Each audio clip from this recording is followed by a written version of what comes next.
You know, what can be said about the Super Mario Bros. Super Show? It's a mess, it was incredibly silly, it didn't match the actual NES game at all. Well, yeah, all those things can be said about it. But coming from someone who grew up with both the cartoon and the NES games, this series, it holds a pretty special place in my heart. But, you know, I won't let that get in the way of having a fair review, though, as this cartoon does have its faults. You know, every cartoon, every show, they all have their faults. And this is no exception. I'll be starting with the first episode. Yeah, I know every other reviewer does that, and yeah, it does have its faults.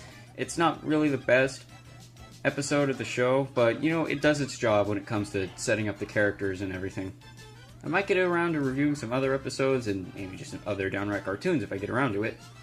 This cartoon stars Captain Lou Albano, the famous wrestler, as Mario, and Danny Wells as Luigi. These two arguably look a lot like how you would picture a real-life Mario and Luigi to look. Yeah, I said real life, as this cartoon is kind of like two shows in one, featuring both a live-action segment, starring the two actors named before, along with the cartoon that most of the kids came for. Getting to that in a minute, let's start with the intro. Hey, paisanos, it's the Super Mario Brothers Super Show! With the Mario Brothers and plumbing's a game. It begins with that classic startup theme after a warm welcome from Mario himself. Captain Lou and Danny come on screen and start performing the Plumber's Rap. Yes, that is the actual title. And to my surprise even, like, I had to look this up, it actually is the two of them singing this song. I thought it was someone else. It shows some pretty unique animation specific to the intro alone. I know a lot of cartoons just reuse footage from other scenes to compile an intro, along with the two brothers running around and dancing to the song in front of a pretty bad green screen. And as dumb as it is, it's kind of charming seeing those two goofballs running around in the background. Though, you know, there always is this one thing that kind of perplexed me as a kid and even now. And I know this is a complaint that pretty much everyone has, but how come when Mario touches the star in the intro, he gets his Fire Flower outfit? That doesn't happen in the NES game. Well, in any game, really. Not that I can think of. Anyway, in the context of the actual show, Mario or Luigi getting that outfit is basically them becoming Super Mario or Super Luigi, which gives them the abilities you pretty much expect, like being able to throw fireballs, jumping extra high, running fast, and flying! Yes, in an actual episode of this cartoon, Mario gets a Fire Flower, just a Fire Flower, he touches it, and he straight up flies away. There's no explanation, and it's never even mentioned again.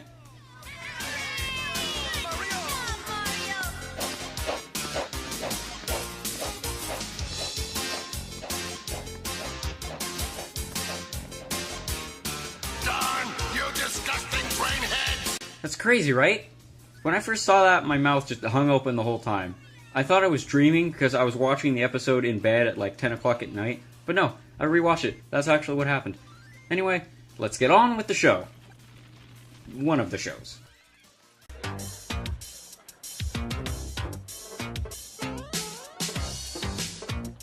So, it opens up with a shot of Brooklyn going over the official Mario Brothers plumbing office. Then it cuts to our main protagonists doing what they do best, making fun of each other and getting ready for the day. Neatness counts. That's right, Mario. And by the way, a little piece of spaghetti on your overalls. You, Luigi. And you have a little bit of spaghetti sauce on your shirt, as usual. Really? And your shoes are dirty. And your socks don't match. Yeah, you got 5 cavities. Okay, so this is coming from someone who's already seen, like, the episodes of the show, but Captain Lou and Danny, they really share a lot of chemistry. You know, you'd think they were actually brothers. They work really great together, and their little insults to each other that they say seems like something real brothers would say to each other. I mean, I wouldn't know, but, you get my point. So, they're goofing off when they hear a stranger say hello to them. Hello? Hello? I didn't say hello. I didn't either. Well, I did. Over here. Hi, are you the Mario Brothers? And Nicole Everett is in the medicine cabinet. Not gonna lie, this is pretty dumb. I mean, personally, I don't even know who Nicole Everett is, but apparently she's a celebrity. However, their medicine cabinet housing celebrities is actually a pretty often occurrence. It happens more than once. Magic Johnson himself once appeared when Luigi was trimming his mustache. Yeah, not an actor playing him. It was Magic Johnson. So, canonically, Luigi is very good friends with Magic Johnson. So, anyway, Nicole comes over, and they have a little bit of them geeking out, because apparently they're big fans of her show. So they enjoy themselves and invite her to stay for a bit, leading to kind of a stupid but slightly funny pretty funny sight gag, and a pretty good line. And quite possibly the world. Yes? What do we always say, Mario? Hey, you slob. That's my pizza. No. They goof off some more, trying to fix a sink to impress Nicole, which just leads to her getting sprayed with water, and then cuts to a new scene entirely.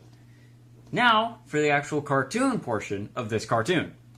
For some reason, the animated portion gets its own intro, but no complaints over here, because, you know, the rap is just as catchy. The gang found the secret warp zone while working on the drain. Lend the princess a hand in the mushroom land. Join the action with the plumbers, you'll be hooked on the brothers. It opens with Mario giving a monologue with his entry to his plumber's log. This episode apparently takes place directly after the NES game. So, how they got from this to this, I have no idea. Pretty soon, however, Toad of all people gets kidnapped by a birdo of all things. The episode, by the way, is titled The Bird of the Bird, though you'd think they meant an albatross. That bird that carries bombs and stuff from Mario 2.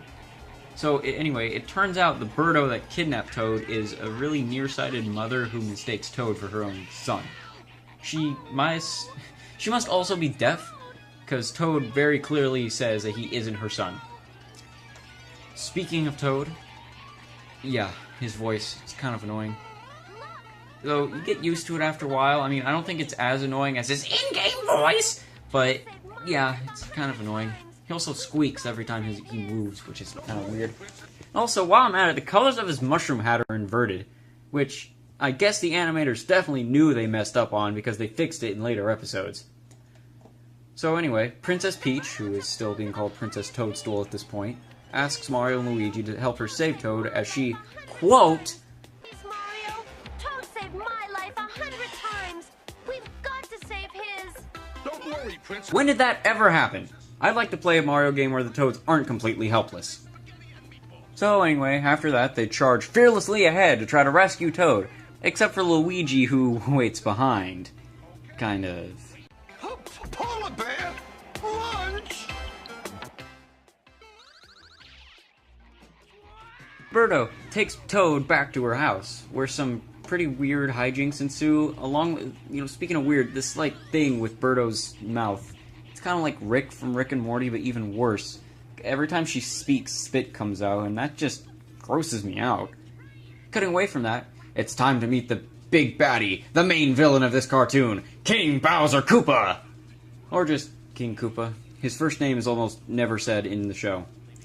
Bowser's voice actor, who I believe, Harvey Atkins, he clearly has, like, way too much fun playing this role. You can just hear it in his voice.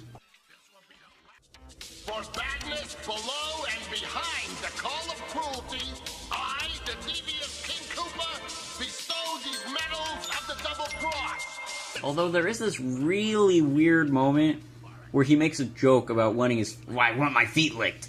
He makes a joke where he wants his feet licked. And his feet end up getting licked by those annoying ice guys from Mario 2. But instead of it being there for just a few seconds, like a little sight gag, it keeps going. It makes me uncomfortable. It's really weird. Speaking of Mario 2, there never was a cartoon for that game, so the Super Mario Bros. Super Show tends to mix elements from both games, with the enemies from that game appearing under Bowser's Koopa Troop, a name that ended up sticking up throughout the actual games. Okay, I won't go over every moment in the cartoon, otherwise I'd be here all day. Basically, the Birdo drops Toad from 3,000 feet in the air, his hat turns into a parachute, and he meets back up with the princess. Something else I want to point out, though, before I continue, a lot of the characters go back and forth between saying albatos and albatross, that bird enemy that drops bombs from Super Mario Bros. 2. It's kind of distracting, but I suppose it's just my own little nitpick. In the end, Mario turns into Super Mario, melts the real lost baby Birdo, who was frozen solid in a block of ice, and Toad and the mother end up dropping turnips over Bowser and freeing his friends. Also, it might just be me, but, you know, Mario shooting fire in this shot is actually kind of cool. I like the animation. Here's Toad using his hat as a parachute again. Just thought I would show you. And here's a pretty funny joke about a cheesecake. I'd pay $200 for a nice pepperoni cheesecake right now. Who called me cheap? I'll pay $300. And that's basically the end of the cartoon. The Birdo family's reunited, Bowser's defeated again, and the cartoon closes on a joke about worms, of all things. However, that's not the ending of the ending. That was just the cartoon ending. Captain Lou and Danny still have that celebrity to do stupid things with. Several dumb things happen, Nicole gets dirtier and messier, and some pretty weird puppetry with a boiler, also a trash chute, and a cake. Things are looking pretty bad, although Mario suggests they cool off with a few scenes from the next Legend of Zelda. Here you go. A lint brush. Got any other great ideas? Yeah, how about showing us some scenes from the next Legend of Zelda? Yes, the Zelda cartoon. Something that was somehow so much worse than this cartoon that it only lasted 13 episodes. Like, wow, you know? However, just like the Super Show, it came out shortly after the original game. It only had Zelda 1 to go off of, so there's only 2 Triforces. Once again, it doesn't really have much to do with the NES game, and weirdly, canonically, Ganon can only get hit 3 times by Link's sword before he dies. Wish he took that many hits in game! Stupid Silver Arrow monotony. Anyway, back to the Super Show. Danny and Captain Lou are apologizing profusely to Nicole when she reveals she's perfectly fine with looking like she just climbed out of a dumpster. Turns out she was going to a messy-themed party. Whoever dresses the messiest wins. Is it just me, or does that not make sense? So, the brothers start spreading garbage, and cake, and other things all over Nicole in a slightly awkward way, but still kind of charming, mostly awkward. And, yeah, that's the end of the episode. So that's the Super Mario Bros. Super Show, a really dumb cartoon sitcom thing from the 80s. Has its moments. As I said before, Danny and Captain Lou work really well together. The music in the show is great too. Tons of remixes from both Mario 1 and 2. If you can somehow listen to the tracks, they're really great. You might be able to find some on YouTube, but I recommend finding the instrumentals. Now for the downside, the bad, things you've probably been waiting to hear. As I said earlier, it has almost nothing to do with the NES games. Yeah, I know, I say the full name a lot. Aside from the main cast and Bowser's various minions, almost nothing relevant to the games happens. There's also this really weird gimmick each episode, like, they have a really bad habit of sticking the word land after a world. If I can remember some, there was a Wild West land, there was a Space land, there was a Future land, there was Sock Hop land, I think that was Elvis themed, just to name a few. That, and of course, not all the jokes hit their mark, and if you aren't willing to get invested in it, their pasta jokes can get kind of stale. Aside from the hit and miss jokes, overuse of pasta, weird gimmicks, the show's alright. I'd totally watch it whenever I have free time, and I do. And I recommend all of you do the same if you get the chance. Pretty much all the episodes are available on YouTube, or you can pick up the DVDs. You can find those DVDs at basically any Walmart, Target, or anything else. In the bargain bin. Overall, I enjoy the show. If you can, watch it. And I don't think you'll regret it. I hope you enjoyed this review, and don't forget, do the Mario! Swing your arms from side to side. Come on, it's time to go. Do the Mario. Take one step, and then again. Let's do the Mario all together now. You got it. It's the Mario. Do the Mario. Swing your arms from side to side. Come on, it's time to go. Do the Mario. Take one step, and then again. Let's do the Mario all together now.